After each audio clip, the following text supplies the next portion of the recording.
All right, so I talked about how to control the lactate, but let's talk about how to produce it a bit too. So we have the burner questions on one side and then the interval training on the other. What's the difference?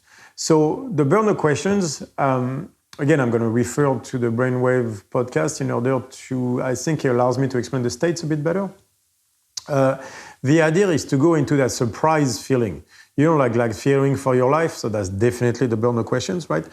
Is what's interesting with this is we see that in depression, for example, is we see people that are stuck in a default mode network. So you could see it from a measurement perspective, are people stuck into that theta, delta, theta, alpha wave range and incapacity to go toward beta, especially beta 2 and 3, which is dealing with the world at its max, right? So we see that a lot with depressed people that are always like, yeah, whatever, okay.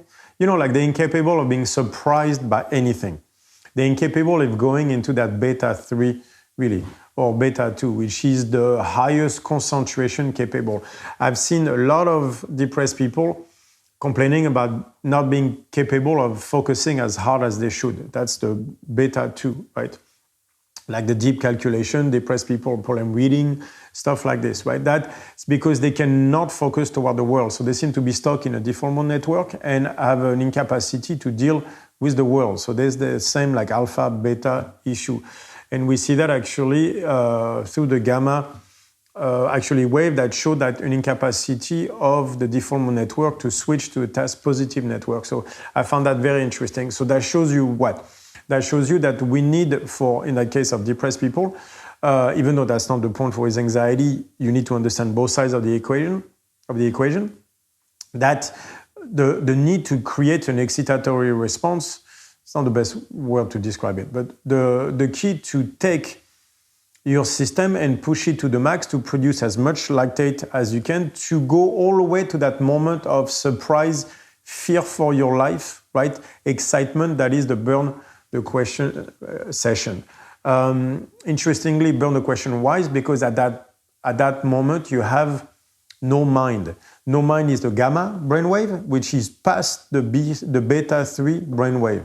How interesting is that, right?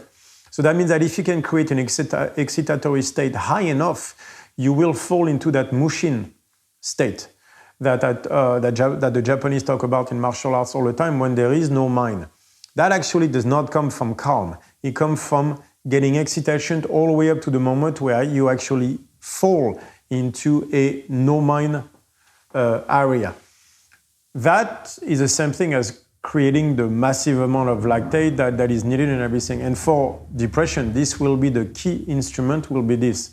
If you cannot reach that burner question moment, that means that you are stuck somewhere in your reactiveness to the world where you refuse to bring the fight to the world, right? That's why you can't push on burner question, is because you refuse that. So that's what I want you to use the burner question for, is to create a state where you are legitimately in fear for your life because you're pushing so hard, and yet you take the fight to the world. So if you don't reach that surprise feeling, like, oh my God, I'm going to die, then chances are you did not go there. And that's the state I want you to learn to create. It is safe to do it on the sled. The only reason you're not doing it is because you're stopping yourself.